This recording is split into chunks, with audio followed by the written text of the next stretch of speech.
I used to be a games journalist for about 6 years, and I've always wanted to make games, since I was like 6 or 7 years old. But I didn't know how to program. So I kind of got the itch again and decided well, why don't I just try and teach myself? So I literally just watched YouTube tutorials on how to program, and it worked.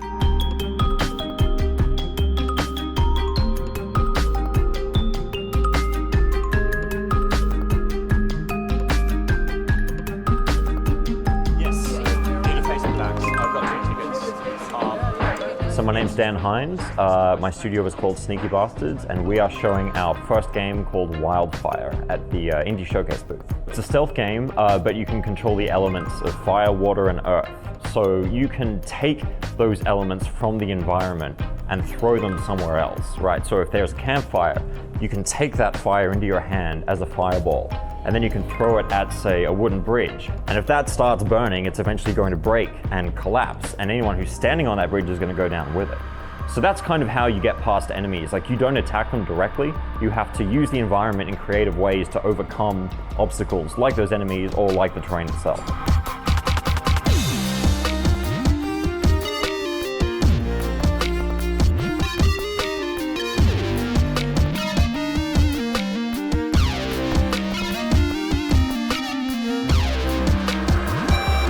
I've never shown it at PAX before. This is our first big convention. I've been to demo nights pretty regularly, but it's a small group of people, a couple of hundred. So, this is going to be the first large-scale actual showing of the game itself, yeah. Because of the nature of Australian game development, we basically don't have a AAA game development industry anymore. It's 90 to 100% indie. And that kind of gives those games, just by the nature of the country's scene itself, much more of a central platform in the convention. So for someone like me, that's great.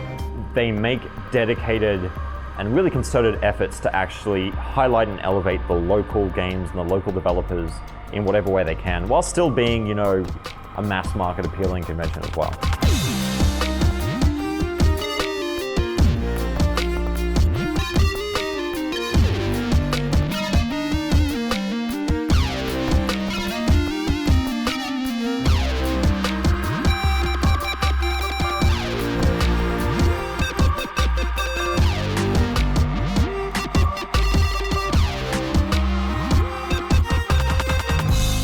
I don't know, I was always kind of a computer nerd. I didn't really just play games, I always wanted to sort of study them as I was playing and experiment with their systems and see what I could and couldn't do. I really like a game called Far Cry 2, and Far Cry 2 has a fire propagation system in it, and I thought that was amazing when I first saw it, right?